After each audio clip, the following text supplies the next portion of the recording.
Welcome to Daily Scripture Reading. I do not own the rights to this music. 2 Kings chapter 16. This is the English Standard Version. Ahaz reigns in Judah.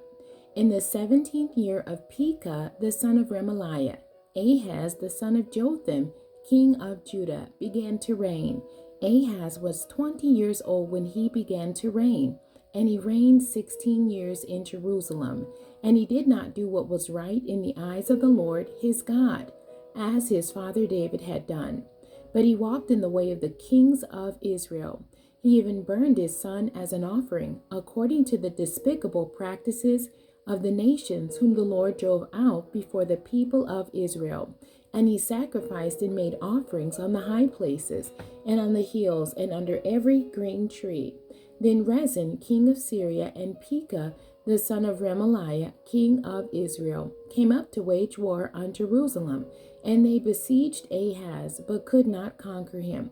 At that time Rezin, the king of Syria, recovered Elath for Syria, and drove the men of Judah from Elath. And the Edomites came to Elath, where they dwell to this day. So Ahaz sent messengers to Tiglath-Pileser, king of Assyria, saying, I am your servant and your son. Come up and rescue me from the hand of the king of Syria, and from the hand of the king of Israel, who are attacking me. Ahaz also took the silver and gold that was found in the house of the Lord and in the treasures of the king's house, and sent a present to the king of Assyria. And the king of Assyria listened to him. The king of Assyria marched up against Damascus and took it, carrying its people captive to Kir, and he killed Rezin.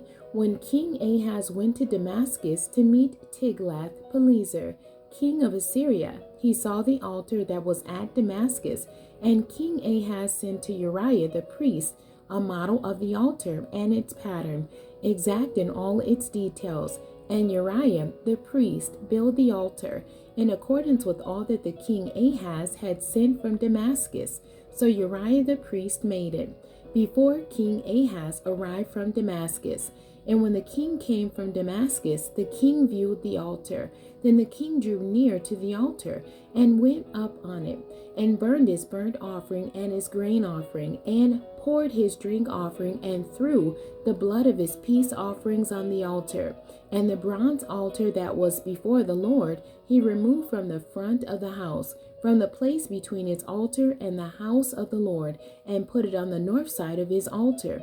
And King Ahaz commanded Uriah the priest, saying, On the great altar burn the morning burnt offering, and the evening grain offering, and the king's burnt offering, and his grain offering, with the burnt offering of all the people of the land, and their grain offering, and their drink offering, and throw it on all the blood of the burnt offering, and all the blood of the sacrifice.